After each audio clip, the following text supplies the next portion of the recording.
have not. You're under contract? No, ma'am. Okay. Looks like a beautiful church to me. Is there anything wrong with it at all? How big is the church itself? I see 5.79 acres. Do y'all have like how big the building will be? Like, I mean, when I look down like this, it looks like a college. When you walk into a college, but I mean, I don't have. About 16,000. All right. Completion, like a timetable? Not current. I won't hold you to it. I won't hold you to it, but. No, sir, if we haven't purchased the land, purchasing the land, 60, 90 days or something like that, we put it in today, probably a year from then, maybe a year and a half from then. So a 2027, 20. Yeah, that sounds good.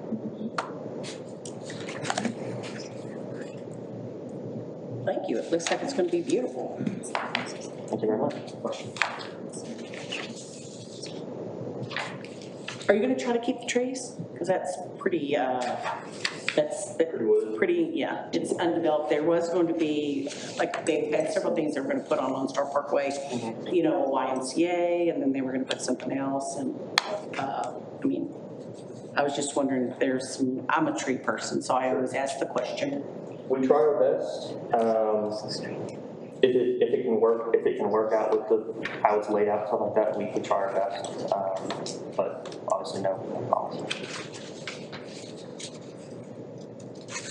All right, well, I guess we'll wait to hear from you, and then we'll hear from feasibility and water and sewer and traffic and retention ponds.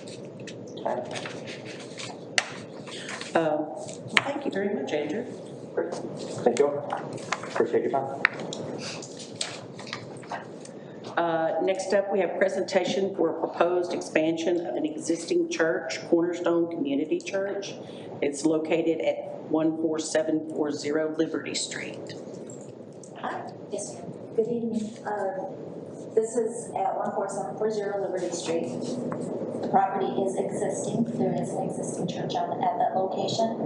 The property is designated a historic landmark. So because of that designation, their proposed expansion or changes on the property would need planning and zoning commission approval. Okay. And what they're proposing right now, you'll see in the following pages, the exterior, page 9. At this time is what they're proposing. And there are representatives here from the church if you have specific questions. I do. On the church, when we first were discussing the Cornerstone Church coming to Montgomery and being built there, there was a situation of the setback from the fence, the vegetation, the lighting, the time frame, the noise, and y'all had come for a variance for the driveways, and it was type of caliche type of, I guess, rock or whatever that was on there, and it has since been paved. And I remember driving by it, and I was like, when did that come before? Which commission did it come before? I got with Dave prior to, sorry, I wasn't prepared to do any of this. I thought we were just getting approval of the exterior to be able to expand. But before we did any of the paving, I got with Dave with Corkindale. This is Mr. Gerald Coleman. Hi, thank you. Sorry, I don't know all these formalities. Yeah. But I did get with Dave prior to doing that, and when we were, because we had approval to grade and level. In the process of doing that, we found where there was multiple spots that already had concrete, asphalt underneath the grass and stuff that was there. There was a lot of the, the crushed concrete already there. That was kind of what it was. When we started grading around the perimeter, we found, oh, there's asphalt here, there's concrete there. So I sent pictures to Dave and said, since it already had existing hard surface all in the front, and in other spots, then I see it reading as it falls under resurfacing like the guideline reads, so we're gonna proceed with that. And he understood that. And you have that email? I probably do. I mean, that was over a year or so ago. And then Yes. since then, I met with him and this was probably 6 or 8 months even then. Gosh, I'd have to see who I met with, and They're going not over here. that They're again. no longer here. We have a new city administrator. Yeah, so anyway, that's past business that I had no Yes. idea you were gonna be asking about, because all that was approved and they understood what it was. So we didn't have to proceed with getting a new permit, we just did maintenance. And just be aware that we all ask, this whole commission ask, like, when did the pavement, how'd that come about? With the change of current city administrator, and just make sure that you follow all of the, That's why we're because here. we drive up and down that road. I mean, most of us live like here. So I just want to reiterate to you that there is a commission, that things come before, and when you send emails to a city administrator, it's more than likely put on an agenda for us to review whether it requires our approval or not. It normally comes before us. So I'm just kind of reiterating. Yes, ma'am, I'm learning, because when we bought the property to the north of us, Yes.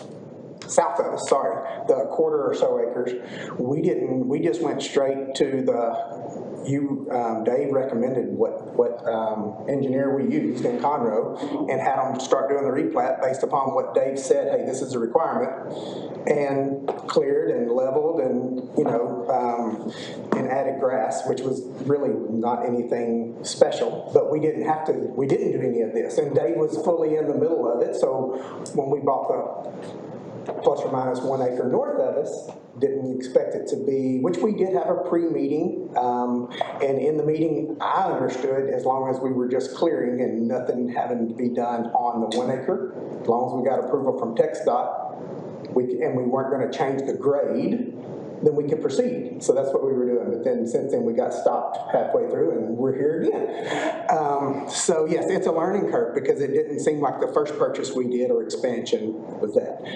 It's my understanding on this one, what we're doing is for the planning and zoning part, and please correct me if I'm wrong, tell me what I need to do. But because it was a historical site before, though the building is not or anything now, since we're adding to it, we need to make sure the exterior is cohesive with what you guys would want. Yes. So that we can proceed. I didn't want to have $30,000 plans drawn up if you say, oh, no, it's got to be a wood structure, because three times ago it was a wood structure. Yes. So that's what we're shooting for, but if there's anything more I need to do, please direct me. I would like to check with the Historical Society. It was previously a historical place, but is it the property that's historical, or is it the building? Right. So we need to, I understand that Well, it's, when we purchased it and before we did the renovations, Yes. And all that was approved and signed off on and walked and inspected and everything else, that was what they deemed then when we were actually changing the existing building that was literally there. So now we're just adding a metal building attached to it to make it look cohesive to the way that the current one already is. and you're, But before we spend money on everything else, we want to make sure that that's going to be Okay. the direction. The existing building's about 3,900 square feet, and we're looking to add probably 3,000 to 3,500. It's classrooms and bathrooms, and we're not changing the sanctuary size to increase the people. That was one of the discussion topics in the pre-hearing that we did. Are you increasing the people? So you may be having to increase the parking spaces. But because we're not increasing the sanctuary or anything else, they said that wouldn't be required. But again, I don't know if that's here or next week's meeting. next week's. But that would need to be clarified for us, because if we're looking at possibly building the expansion and having to change the parking, we couldn't afford to do it right now. But I don't think that's going to be a problem based upon previous conversations, but. How big is the expansion, you said? Well, until we draw it out and have a professional do it, it's going to be approximately 30, I'm going to say 34 to 35. It could be 36, it could be 32. If it does get, you do get more people to join, will you have room for parking? In Yes. addition to this, you can afford it and it gets to that. Yes. Yeah, that was part of the reason why we wanted to buy the additional acre. Well, one, to get the length of the addition we want, we would have gotten into the 15 or 25 foot build zone. And we probably would have had to probably do a retention pond or whatever, because now we're surfacing so much of the 1.2 acres that, you know, we might have to do something different. So we bought the additional acre just to give us, be able to move the setback line now 400 feet further north and have plenty of permeable soil to add 3,500 square feet. So that's our goal anyway. So you're here today just to ask us if the aesthetics of the current building and what you're going to add on, which looks the same, looks to be maybe a cement pad for a gathering area and type of retaining type of situation and fence. Yes, and the little courtyard area with the Yeah. fence is what we would love to see if we can afford it as we go. We wanted to give you the full picture of what it may be. You know, we may or may not be able to add that part in the beginning. We would love to. That's part of our plan that we would love to see. But yes. And it extends out past the slope down. Is it going to extend out where that slope starts, or are you going to have to build it up to get that So we extension? want to keep the expansion to the same grade as the original one. Yes. So it would be probably 2.5 foot up or so. That's about how much fall for the 80 or 85 foot we're looking at. But if we do the courtyard, it will be recessed down. We'll build a 3 foot or so, 3.5 foot retention wall against the existing building to be able to have a flat surface in front of the other. Tilly, and they're going to bring everything to city for permits and feasibility and water and... Yes, ma'am, they have a development application in, and we'll be proposing the escrow agreement Okay. to start that process. And are you aware, have they contacted you with emails and corresponding? Okay. Following along. All right. And confirming the historical society if they gotta get I involved. think that was all that we needed to be able to go to the next stage, is making sure, because that was for our benefit. I didn't want to spend all that money if you came back and said, oh no, you can't do it out of a metal building with a tin side, even though it looks just like the original building. So that's kind of why I think that's the only reason we needed to do it. Right, when we looked at it, and we can talk to the Historical Society again to make sure, there was a bell tower in the original Yes. church. That bell tower has since been relocated to Fernland. Yes. So it isn't there anymore, but the historical landmark designation hasn't been removed from that property. Yeah, and that's a process. And well, we don't want it to be removed. I took the plaque that was originally there, and we still have it mounted, because the kids from school go through and it's Yes. part of their whole. That's what I was thing going to say. They're in the middle of doing that right now. Yeah. And so it's mounted on the front of the building, and we don't have any desire to remove it. I guess maybe if we do some other stuff years and years in the future, we might actually make a nicer deal where it stands alone on its deal. But I think it should always be there. I don't think it should ever be removed from it was a church, it's still a church, why change it? I think the history of it's great. Thank you very much. That's there. Oh, sorry. Okay, we don't have any other speakers that are going to come forward, any more presentations. We can move on to the agenda. Brent, right? Brent, and you're aware of what's going on and you're in correspondence because Dave's out of the picture. Okay.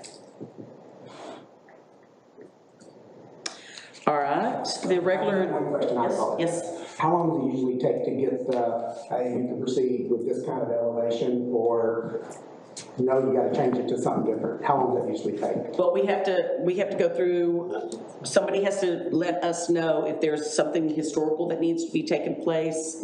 We need to find out about the feasibility. They'll bring to us your plans and all the stuff that's supposed to happen in that area, and then we walk through that. Right now, you're just presenting us with what your idea is without anything in concrete, telling us measurement, sizes, water, pitches.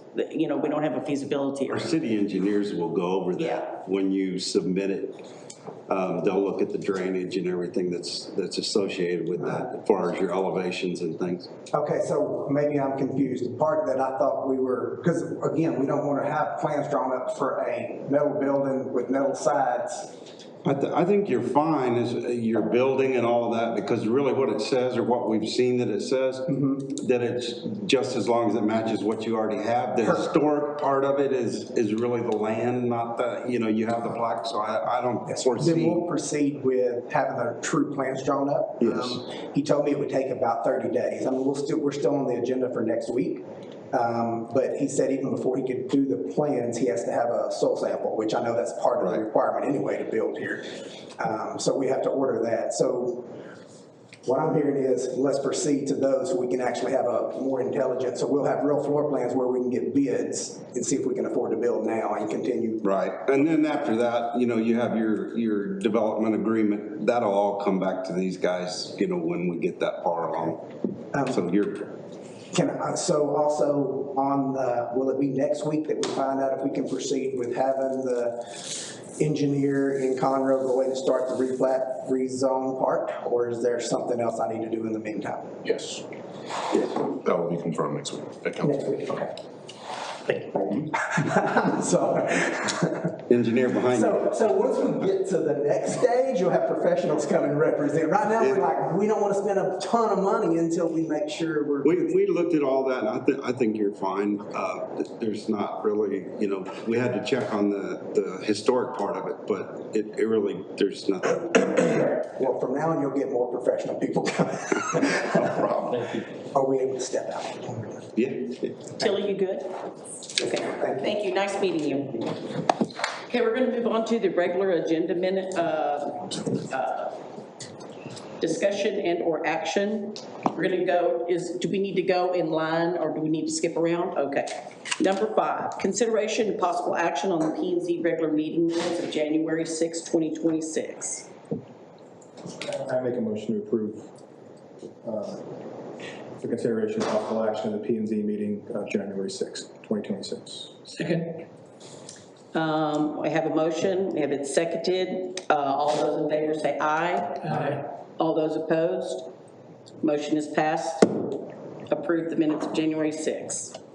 Okay, we're gonna move on to number 6. Discussion regarding city council request for clarification on the commission's recommendation to deny the variance request, section 78-162A, minimum landscape setback by the Montgomery Retail Development number 2506. So the question, I guess it's me, they wanted to know, you know, in the development, you know, with HEB, with the way they built their wall and the setbacks were changed. So they just really wanted to know what your thinking was, because understandably, you're gonna end up with a wall now that jots out another 5 foot, and a few of them just were asking, you know, I mean, what was your intent there? And I mean, we had a long discussion about different things during that, so it was just really clarification. John, do you want to say anything? I'm trying to find it. From last, from last meeting?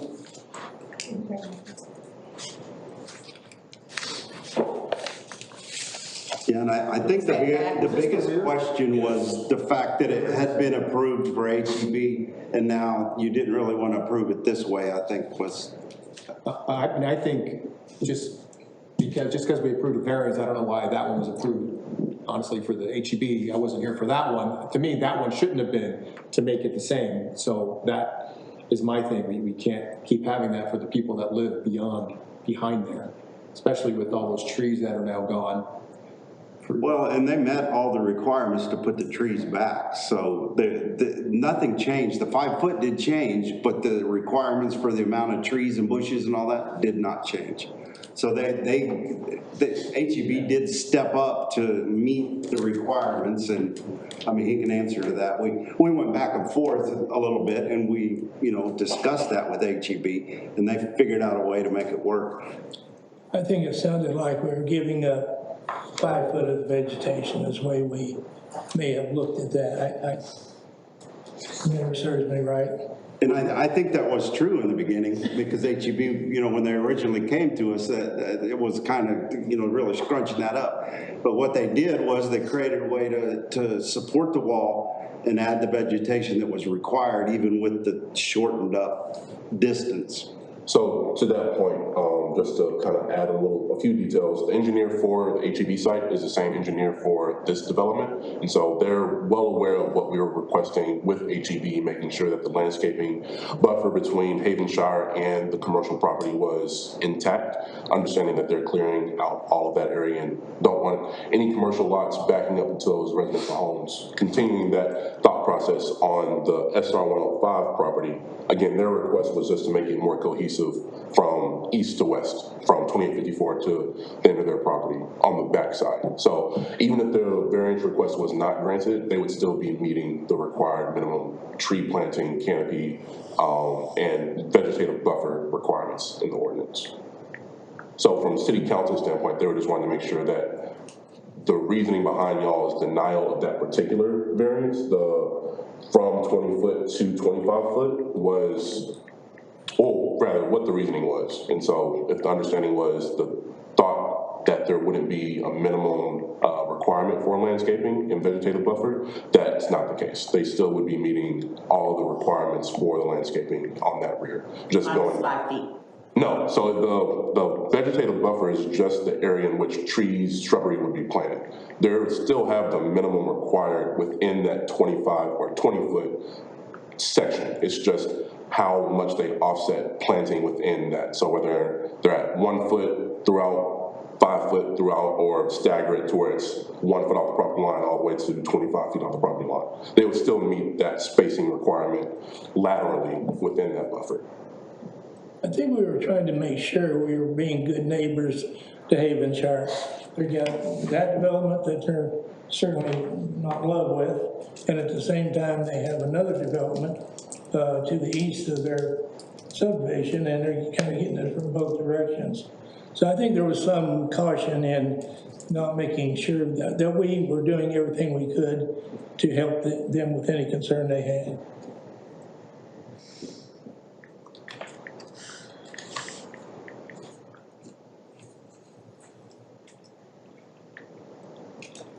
Right, and then regarding that, they did decide to table taking action on that specific variance. So this will be coming up again at their February 11th council meeting. So if y'all want to make yourselves available for that, we can relay the general consensus of making sure that we're being good neighbors to Havenshire, and then not a clear understanding of what was being required for the vegetation to council. But if y'all want to give direct feedback to them, feel free to attend that meeting. I think that's it. Thank you. Okay, the discussion is ended on number 6. We're clear to go to number 7. Number 7 is consideration and possible action by the Planning and Zoning Commission on the partial replat number 1 for Moore Estates. Commission, I would like to direct y'all to page 33 of y'all's packet, page 33 and 36. On page 33, you'll see the original plat. What this has on it is 2 lots within the Moore Estates development. And so what they're doing with this proposed replat, if you go to page 36, is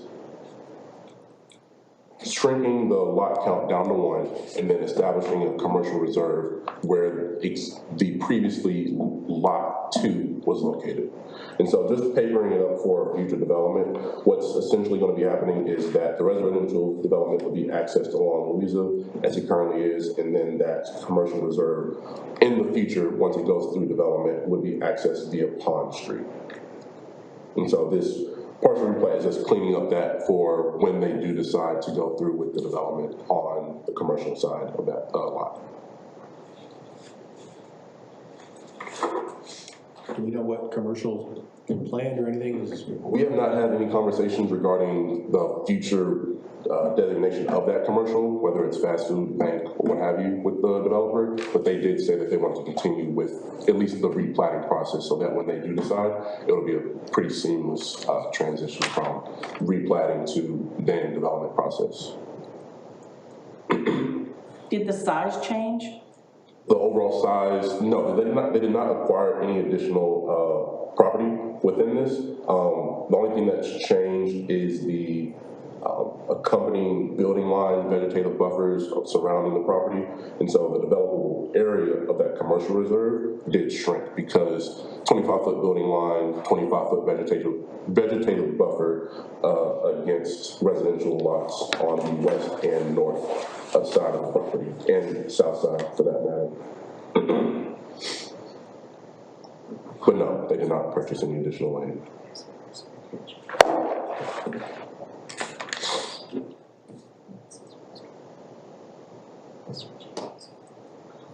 Well, what type of consideration are they wanting from us? Like the okay to do it, the okay to do a drive-through, the okay to do food? This is just for the plat.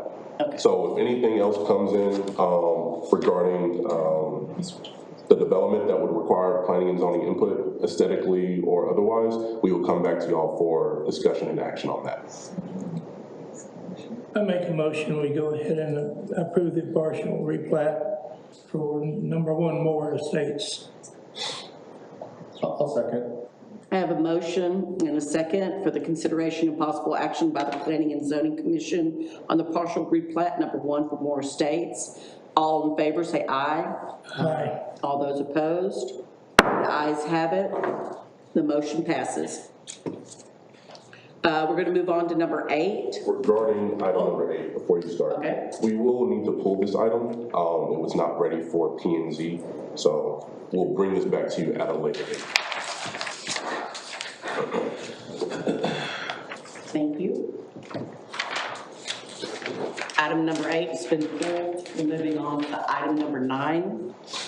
Consideration and possible action on a variance request regarding the required tree assessment for the Caroline Court, formerly known as Villages of Montgomery Development number 2502. Good evening again, Commission. So what y'all have in front of y'all today is a variance request from the developer, Parkside Capital, for their Caroline Court development. Y'all remember a few months ago,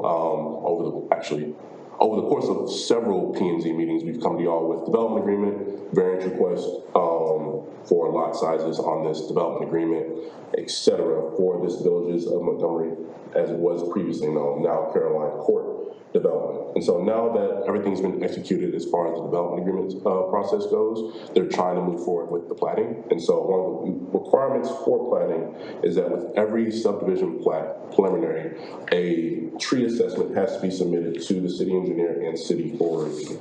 And what the developer is asking for is a variance from requiring said assessment due to financial hardship of taking on that task. We have had conversations with the engineer and developer. Engineer is here to answer any specific questions, but they are wanting to adhere to the general requirements for landscaping within the city. It's just they were not expecting to take on this financial burden of what they're quoting to be $120,000 for that assessment.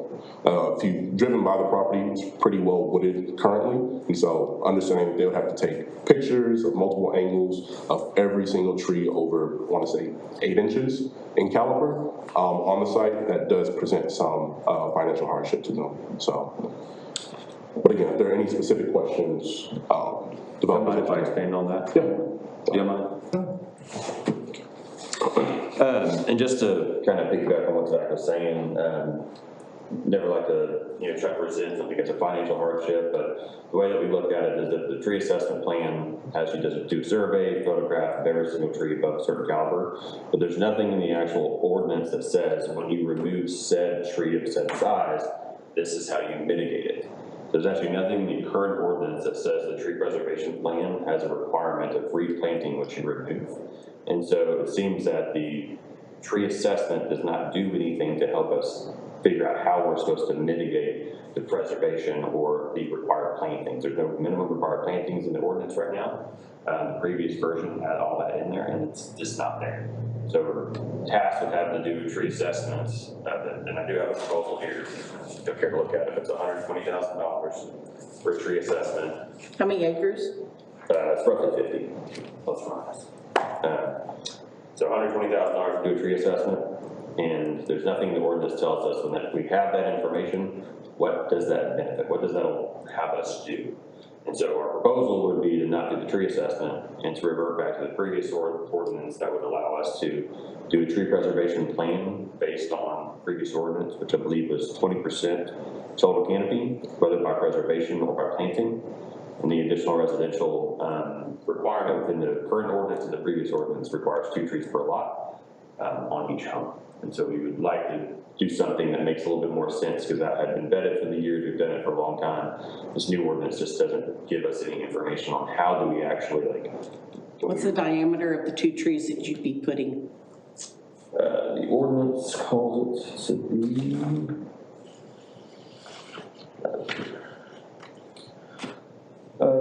each building permit for a new 1 or 2 family dwelling shall require preservation or planting of at least 2 trees. At least 1 tree must be located in the front yard of the dwelling at minimal caliber of 2 inches and be classified as a large tree species. The remaining tree in the front or rear or side that has to be at least 30 gallons in size.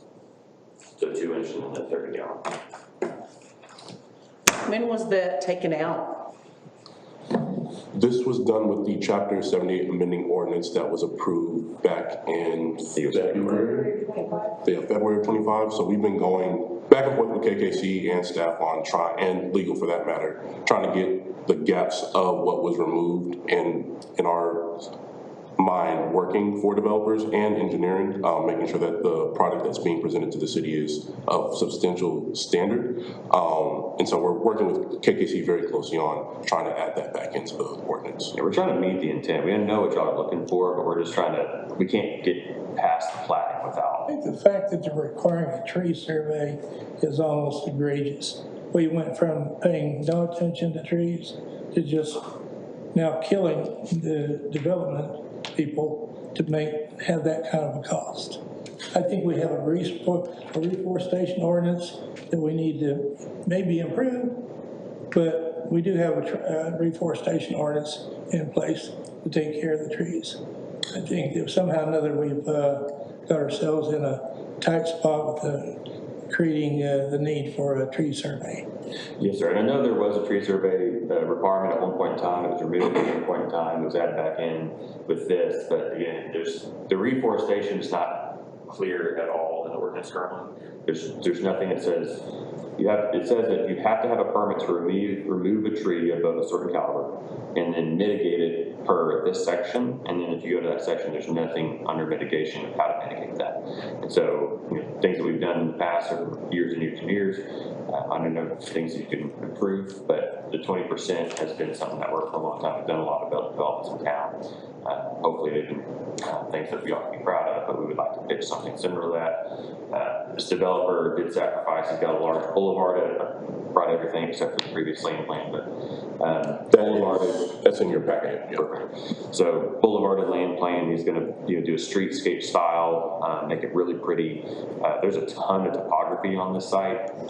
It makes it extremely difficult to be able to grade from house to house and then preserve trees at the same time. The intent is still going to be to try to plant and that accessibility around the pond. Again, plant the treescapes, plant around the ponds on the east side, try to create some aesthetics there. If you do put trees, I've always wondered who's responsible. I've driven through quite a few of the neighborhoods, and the trees that they put up takes years for them to grow to any stature whatsoever, and then some of them die. So is that responsibility on the homeowner, or is that the developer, or does the developer develop and leave the site and it's up to the homeowner to? So the single homeowner, unless I'm mistaken, but those 2 trees are required to get a CA. Once they're in, they can do whatever they want with the tree. If they want to take it out for a pool, they can take it out for a pool. And then I go to Conroe's ordinance because it's one of the most strict ordinances around. I live in Conroe, I'm president of Conroe, I took my 2 trees out because of the pool, so I understand how that works. But you know, these trees aren't growing fast, they're typically small little white oaks. But that's why they have required now minimum plantings for each lot plus a minimum tree stand. And that's why y'all have as well, minimum tree stand plus the additional trees that are required on a per lot basis. The trees in right-of-ways and berms of detention ponds and things like that, those will be owned and maintained by the HOA, usually required to be irrigated. If there's anything in the city right-of-way, we could do an encroachment agreement that would clearly indicate that that would be our responsibility, or HOA's responsibility, not the city's responsibility. On the reforestation ordinances, it does state something in there for you to go through there of a certain capacity or size. So are you still willing to do that? To go in there and find a 100-year-old tree that's going to live for another 100 years, or a 30-year-old tree that you're going to keep for the next 60 years, or, and then even though we don't have any, what we do in the event of we're having to cut this tree down, maybe we can do a variance of adding in there. This is what you're going to do if you find a tree of that stature, and we're asking you to keep it because of the reforestation ordinance. And you know what I'm saying? Like, what is your plan that if all of us go, nope, we're gonna stick to reforestation ordinance, and then we're gonna come up with a backup plan if we can't do that? So I can't speak for the extent of what's been done today, but I know that the developer had consulted and sent out an urban tree forester on site. He identified a handful of trees that he said, I want to save. Who said I, developer or the urban developer? The urban tree forester said do everything you can to save. It's actually on the west side of the commercial reserve, if y'all have that on your packet, by the lake and detention pond.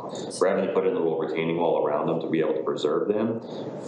Whether he walked every square inch of that site, I highly doubt it, because nobody could do that. It's so thick. It would take quite a bit of going in and chopping down and cutting lines even to be able to try to look at the whole site. But from my understanding is he tried to see as much as he could and only identified a grouping of trees in that one location. So some money has been spent on doing some research on what they could preserve on what I'd see on a more rare, older, premier style tree. But I'm not sure if they have or would want to go do every square inch of that site to see.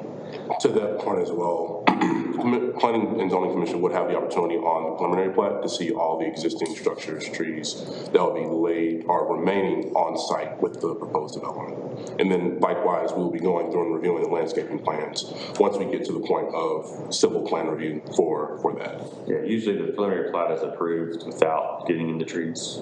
Obviously, the new ordinance requires this to be with it. Because that's some old land. Like, you're coming out west, and they've already demolished up to 2854. You drive into Montgomery, and it's just buildings and cement, and all the beautiful trees were knocked down, all of them. Now you come through, and we're going west. The Cowboy Church did a real good job leaving up some trees, and we still got some trees around our park. But now you're Gracie Grove is beautiful. We have a lot of preserved trees we're there. moving to the west of Montgomery now, and we put the stadium up. And, we got the high school there, and then it kind of just dies off, and now we're working down Lone Star Parkway, and how many trees are you going to take down? We're trying to keep the aesthetics of Montgomery where it's pleasing to the eye to come in. John, do you remember what the ordinance backup plan was to the reforestation ordinance? No, I don't, because we had had engineers come out and rewrite those ordinances before they were codified. And so it's changed, you know, that someone made an change. I'd like to say one thing, you know, that type of $120,000 to do a tree survey, I'd like a hell lot rather have you plant $120,000 worth of trees. You know, we've done a poor job, there's no doubt about it. And it's one tree in front, one tree in the back. That's not good. I mean, some homeowners don't like trees. I've had closings where I literally had the homeowner show up after closing and cut down the trees in his yard. Didn't want them there in the first place. As far as planting and handling trees, there's a lot more science to planting a tree than just digging a hole, throwing it in there. And if you lose trees, it's normally because you hired a landscaper that doesn't know how to plant it. He's dealing with some tree he's bought commercially that's in a container, and he's not going to sand it in, he's not going to water it, he's not going to do anything to it. You really need to spend more time reforestation. I can hear George Mitchell's ears right now. I can hear it in my ears. Yeah, I went through that with Mitchell forever. And they always had this idea about saving trees. Well, saving trees is wonderful, but what happens when you get the first major storm come in? You blow the trees down on your house or your garage or your car. There's a lot to be said about how close you put these trees to your improvements. You know, there is such a standard as the 1978 HUD minimum property standards, that at one time they said you couldn't put a house within the drip edge of a tree. So, you know, there's some things to be learned, and as I say that, I'm sitting here thinking also that A&M has a wealth of information in the real estate department, how much these trees increase the value of these houses. A house they have surveyed, run survey after survey, and can prove that a decent reforested house will bring 15 or 20% more retail at 3 years. Now the trees then may not be mature, they may not be grown, and look, most of the time you have a bad situation with trees that don't look good is because the builder skimped on the tree and bought some junk. But I just don't know how. I think we need to look at that ordinance, to pay that kind of money out to survey the trees. Yeah, that was never meant to stay that way. We're trying to get something that works, you know, both ways with the ideas and everything. So I don't think we have too many situations in town where we run into a site that is that wooded for the 100% of it. I mean, even if we found a random tree in the middle of the site that we'd want to preserve, the topography is so much there, and you know, we're having to drop house pad to house pad. There's only so much we can drop. We're already having to put in, I think it's an 18-inch or 2-foot retaining wall house pad to house pad because it falls so much, and I'm still overfilling like 10 feet on the west side. So saving a tree in the middle of it, we didn't put in a hole, it'd be sitting in a hole that we'd have to build around and wouldn't probably last. When we tried to save the two at Pizza Shack, and 5 years later the one died, and the other one's holding on for dear life. You try to save a tree like that, when's it gonna die? 15 years, the homeowner's in the house, and the tree's laying on his roof. Yeah. I'm talking about the old sturdy trees. I think we really need to take a look at that ordinance. Was that 120,000 based on the size of the property? Is it charged per acre? Like how? I mean, honestly, they said they had a really hard time, and obviously a surveyor's not going to lose money, you know, trying to figure out a price.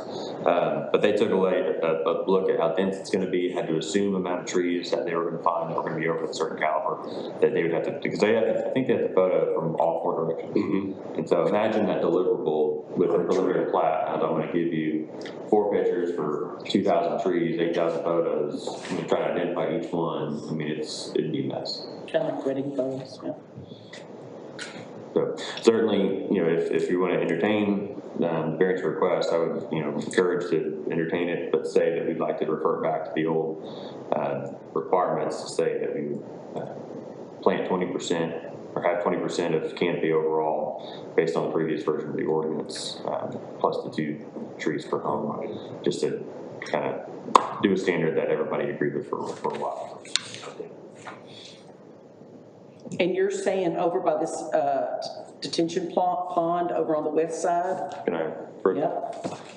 No, it's not. Yeah, See that one? right in here. Yeah. There's like 4 or 5 trees that we were doing a little retaining wall around the pond. That's the plan currently.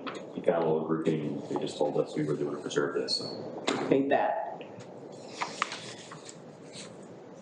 Did you say that we would, in the prelim, we would see what they're saving? Is that what you said? Existing structures to remain, yes, ma'am. Which I don't think there's any structures on sites. There may, I have to double check, but I don't know if there's anything there. But I think in your ordinance that if there's any existing structures, ponds, features, we have to show that on the preliminary plat. Okay.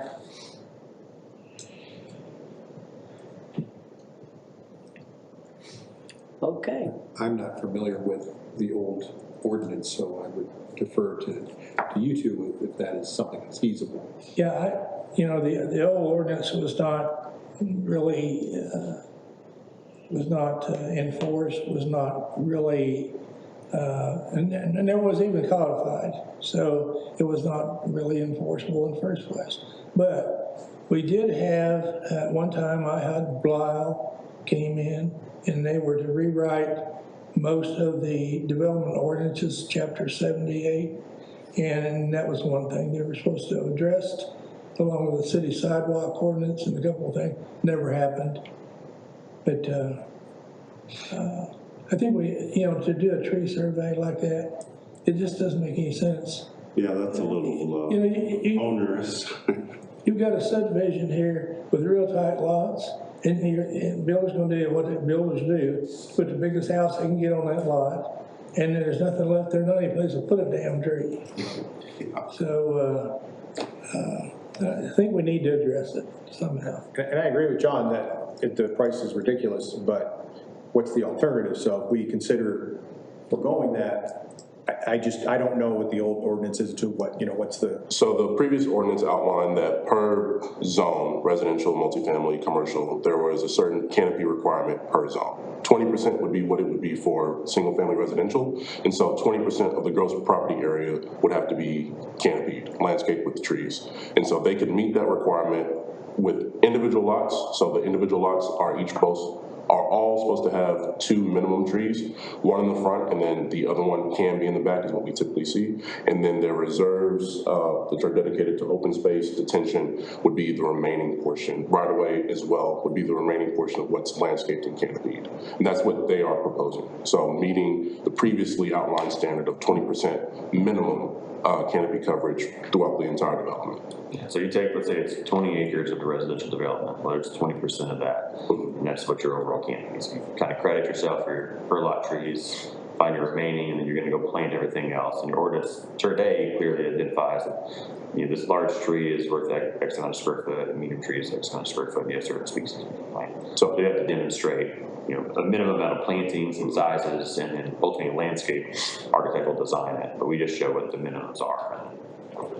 But that 20% is the developer's percentage that he has to adhere to with this ordinance. But once the developer is done and they leave, the 20% of those 2 small trees, which is 2 small trees are a part of that 20%, they die, they get cut down, the 20% decreases of the, right? It decreases the canopy, right? Go towards that credit or not, because I don't remember that. Conroe allows the trees to go towards the 30% is what they do.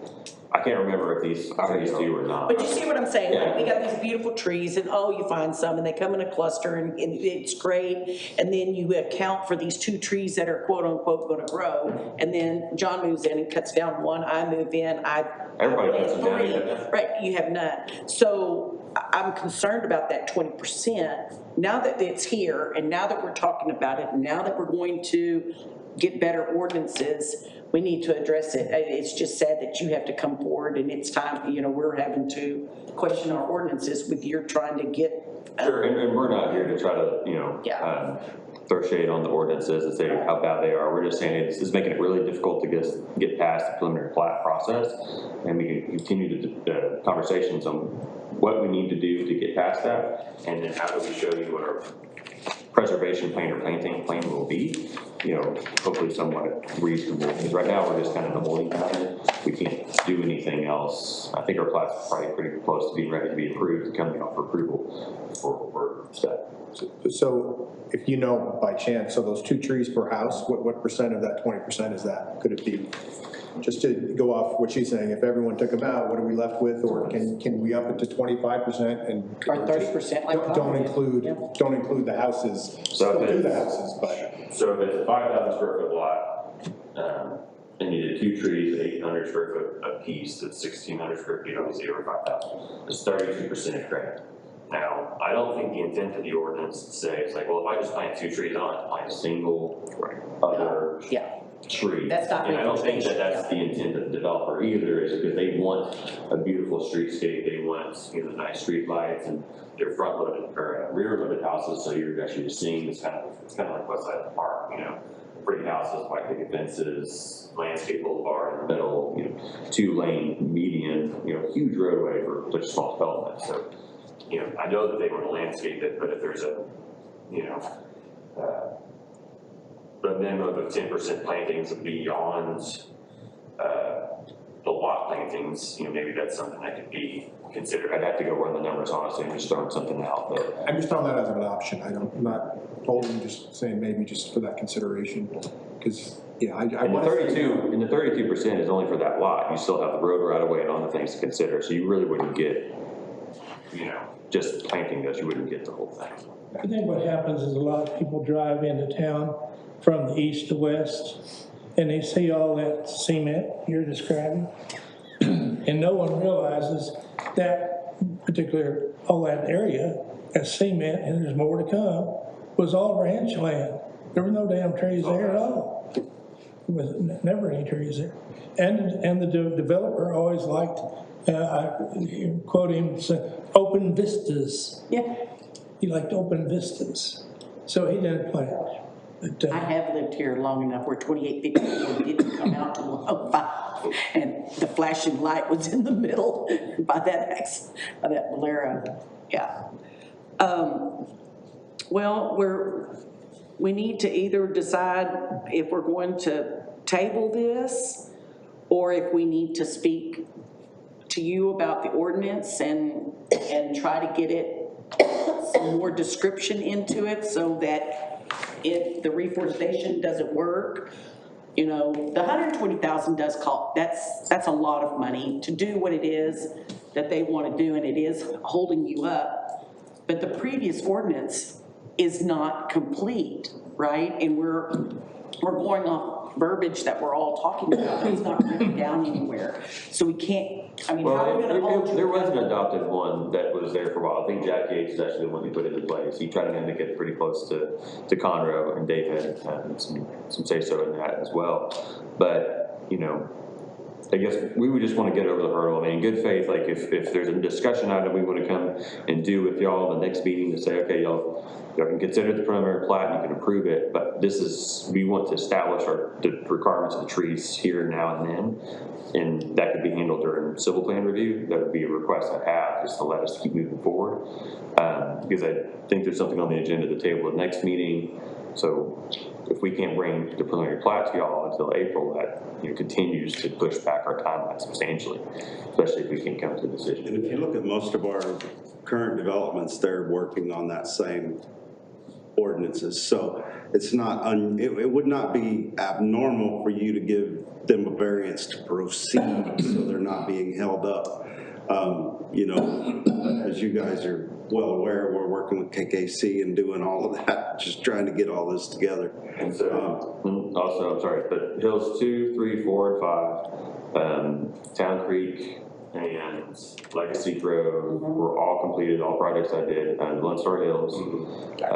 All were done on the ordinance that I'm asking to defer to, so that's what 6 or 7 subdivisions that I've been involved in here in town that have used that.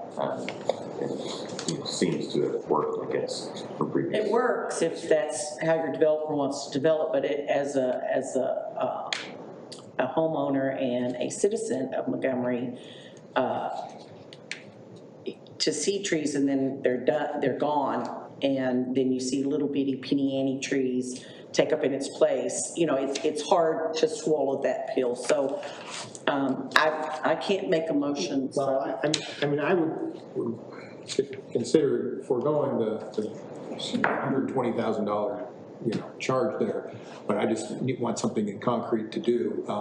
I'm not familiar with those other projects. If those did work, we're not going to control a homeowner for that. So you know, if you go above and beyond, you know, the homeowner percentage that was disgusting and still handle it, I would have no problem making a motion, you know, to approve. Is going that and do the old ordinance if we still have the 20, you know. Is there something that y'all could recommend on taking action and then requiring something to be provided at a later date, possibly when the preliminary plat or final plat, whatever y'all want to see happens, so it's not holding up this process? To that effect, I think we need to go ahead and approve this variance, and then we should look to City Council and our engineers to rewrite that tree survey ordinance soon before we can show for the developers. I would second that. Yeah, I'd second it. Okay, what I hear is a motion, a first and a second, and what I hear is that you would like to approve the variance request regarding the required tree assessment for the Caroline Court, formerly known as Villages of Montgomery Development number 2502, and you are referring to the old ordinance of reforestation, and we're talking about 20% canopy and replanting 2 trees per lot, one of which is 2 inches, a large tree specimen, and the backyard being a 30-gallon. Did anyone want to put in there up the 20% to 30% like you had mentioned that Conroe had done, or are we leaving it at 20%? I think we just need to go issue the variance and let council and the engineers work that out. You're going to have to change the entire. We need to come back. If it takes some time to get that piece formally adopted, and we're still on the exercise schedule, we come back and say, look, this is what we've considered. It's just going to take time to go through the red tape and come back and say this is what we'd like to do, and that way this doesn't continue to slow us down, because you know, time is money for these developers, and you know, I hate to say that, but you know, it does take some time. Okay, I have a motion, I have a second for the variance referring to the reforestation ordinance with the 20% canopy and the trees in the yards, and the approval needs to come from, this is in contingent of City Council and the engineering addressing the reforestation ordinances and getting it where it's clear to the developer what is and isn't acceptable. So just to confirm, yes, our action from this development's perspective, providing council with what they're going to be designing towards in their development. Okay, just making sure. Okay. Thank you. Is everyone, can I hear an aye for all those who agree? Aye. All those opposed? Motion is passed. Okay, we're going to move on to number 10. Consideration and possible action regarding a request for a special use permit to place a temporary construction trailer on a residential lot located at 702 Gunner Court in the Redbird Meadows Development known as Briarley. I think you're probably familiar with the special use permit for another construction trailer. This will be the 4th one of 5 builders out at Briarley. 702 Gunner Court is located in the R1 single family residential. The builder is Chesmart Homes, and they did submit the request request, you have a copy of their application, also their building permit application, and the location for that construction trailer. I don't know if you all have been by the other 3 construction trailers there on Briarley. They look, they're not occupied yet, at least it doesn't appear to be, but it looks like they're put there well-placed and keeping it fairly clean and organized. I make a motion, we go ahead and approve the location of the construction trailer at 702 Gunner Court. Second. I have a motion and a second to consideration of possible action regarding a request for a special use permit to place a temporary construction trailer on residential lot located at 702 Gunner Court in Redbird Meadows Development, known as Briarley. All in agreement, say aye. Aye. All those opposed, motion passes. Move on to number 11, consideration and possible action on the request to cancel or reschedule Tuesday's March 3rd, 2026 P&Z regular meeting. Commission, we have an election being held on Tuesday, March 3rd, 2026 here in the council chambers, and this room will not be available for you to hold your meeting, so the request is to either cancel or reschedule. And I believe there was a recommended date for reschedule to March 9th, if you were open to that. Is that a Monday? 6 days later. I can look. Yes. It's a Monday.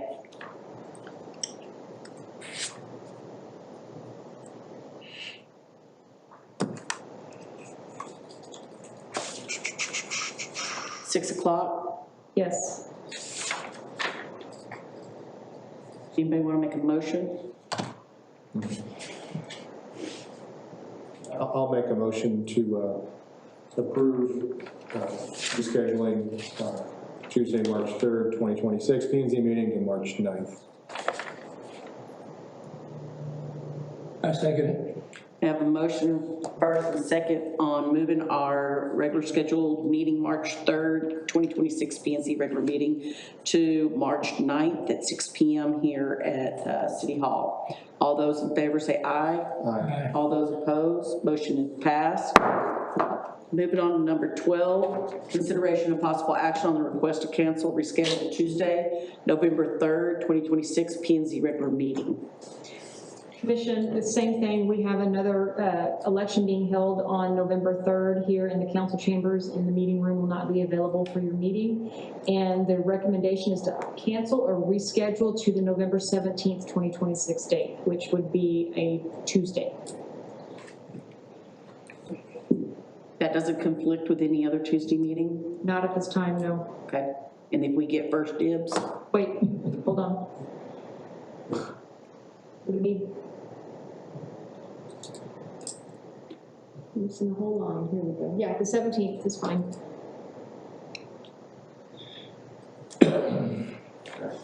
I'll make a motion to consideration of possible action to request cancel and reschedule Tuesday, November 3rd to 2026. I second that. We have a motion and a second to consider possible action on the request to cancel or reschedule Tuesday, November 3rd, 2026 P&Z regular meeting to November 17th, 2026 at 6 p.m. All those in favor? Aye. And all those opposed? Motion passes. Move on to number 13, update on the Wayfinding signage program, Citywide Downtown Historic District. Good evening again. I assume it's been a while since you all have heard how wayfinding signs are going, and we're progressing pretty well. And since wayfinding signs were addressed in the comprehensive plan, the 2020 comprehensive plan, you should definitely be involved in what's being approved or what everyone is saying about the design and the location, proposed locations of these wayfinding signs. So on page 57, you'll see one of the proposed gateway signs. This sign here will be located at all entry points of the city of Montgomery. What you see, the green Montgomery with the population on there from, I think it's from TxDOT, this will replace that sign. Kind of welcoming, it's tall. When we drove around and checked locations at the entry points,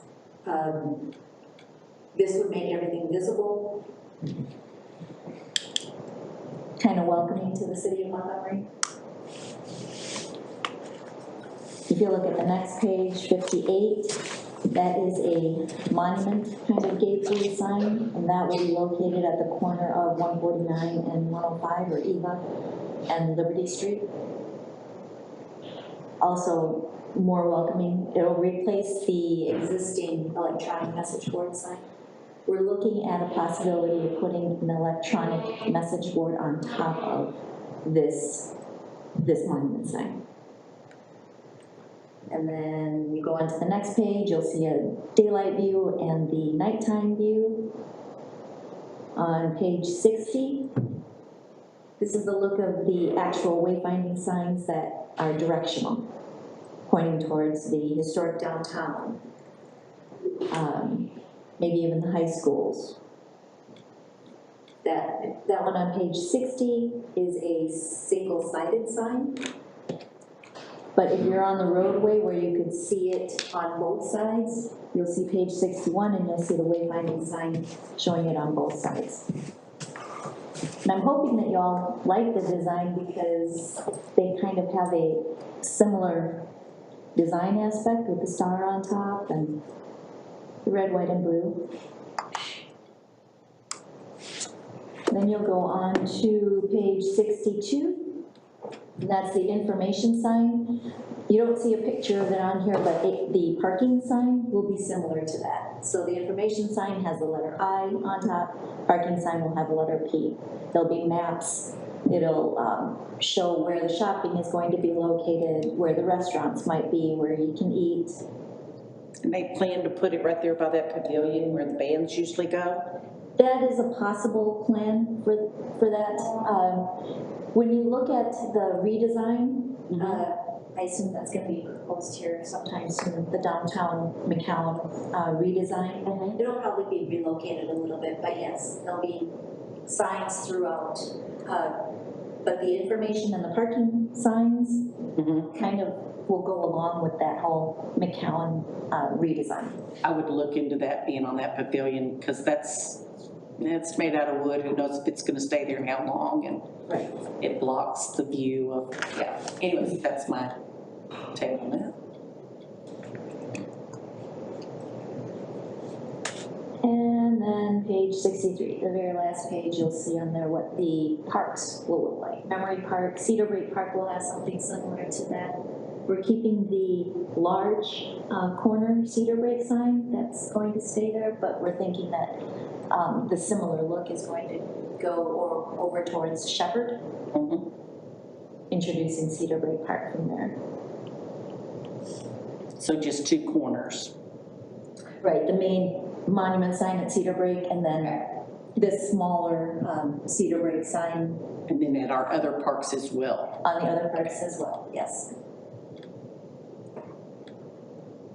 And the last page, it's an interactive map, but I wasn't going to print all of those pages because some of the dots that you'll see on there, where you see the red, and it looks like a flag, those are the entry points where you will see that first gateway sign that you saw on there, page 57. So everywhere where you see that red flag, that's an example of where those gateway signs are going to be located. So it's just kind of an update. Hopefully you like the design. I don't know, in our opinion, they flow. Are we doing anything for the city hall? For the new city hall, that will be like Jim's sign is there, but right. Well, it's not there anymore. Oh, I don't know okay. if you noticed. Yeah, I guess I haven't noticed. I've been looking at the big trucks in front. It isn't there anymore. Okay. But there will be a proposed monument sign at. And what about our historical signs? Like, how do we draw attention to, like, it says, hey, you can come get wine here, or you can come shop here, or here's our community center, is there anything that's gonna say, hey, you can see the historical churches or the cemeteries? So if you see go back to the wayfinding sign, page Yes. 61 Yes. and page 60, Yes. those are the directional signs. Okay. And we'll be able to mark what you want to be able to see. You want for it to point to the historic cemetery, that kind of thing, yes.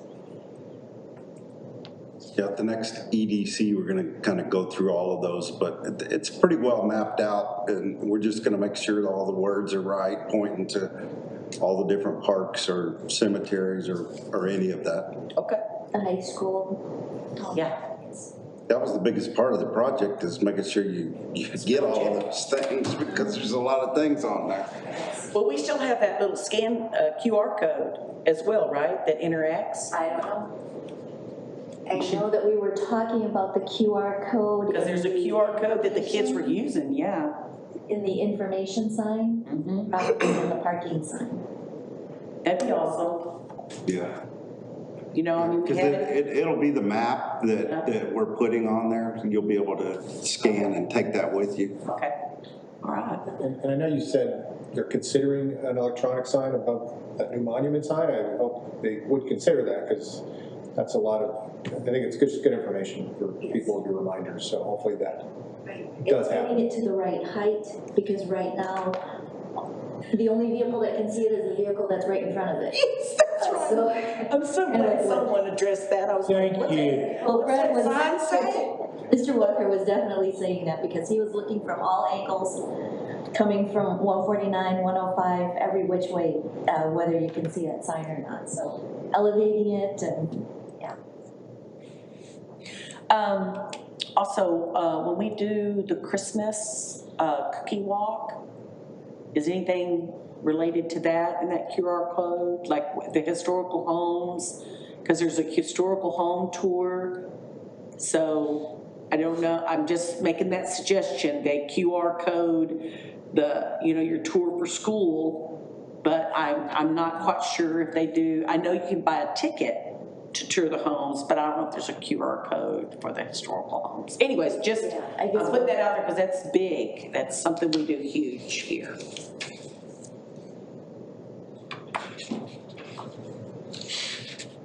Do you have any other questions about the signs? All right. Thank you. Thank you. That was just discussion. Okay, discussion is done on item 13. We're going to move on to item 14 of the agenda, refresher training for Planning and Zoning Commission members session. And I didn't know if you wanted to delay it since 2 of our members are gone. I was gonna maybe suggest that, but I don't know what It's up to you guys. the consensus is. I'll second it. It's Okay, delayed. there's been a motion and a second to delay the refresher training for the planning and zoning to a full commission is here. All those in favor say aye. All those opposed, all the ayes have it. We're going to reschedule this, and Ms. Tilly will tell us when we're going to do that on our agenda again. Yes, ma'am.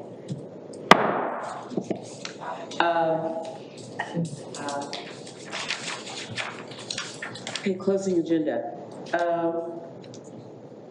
Items to consider for placement on future agendas. Anybody have any suggestions? Something they want on the agenda? Miss Tilly, I've got something that I want to ask you, if I could, from here. My wife's going to probably shrink when I tell you this. I'll just walk out of the room. I don't need to hear all this.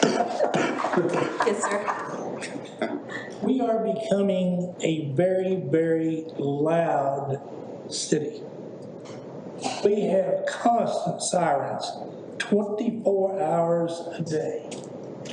Mix in the Jake breaks of everybody coming through here in the middle of the night, thinks they can get by with it. And then you add that to the teenagers with the sound systems in their truck and car, that you can hear very clearly from my house to the gas station. And I mean, it's just, you know, it's not Montgomery anymore, it's too damn much noise. But I did hear that plane go over as I was out in the backyard, and it was really loud. Do you have an airport? I do know that there are cities who have some type of an ordinance dealing with just exactly what I'm talking about. You know, they can ask, you know, the EMTs, they got somewhere to go, hell, they might be coming and getting me. And they want to run their siren, think about it before you just run it 24 hours a day all the way through town. You know, and I know they've asked it in Conroe. It's not anything new to anybody in Montgomery County. They've had it in Conroe. Would you please investigate that, see what can be done about it? Thank you.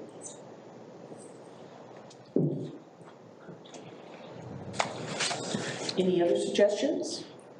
After residents. Yes, I make a motion to adjourn. Second it. Have a motion and a second to adjourn. All those in favor say aye. Aye. All those opposed? The motion to adjourn is passed. Meeting is done. Time? And everybody, Oh, the time is 7:21. and everybody knows John is not like all the noises. Hey, Ted, want us to leave these here? Oh, yes, please. Thank you, good job. Thank you.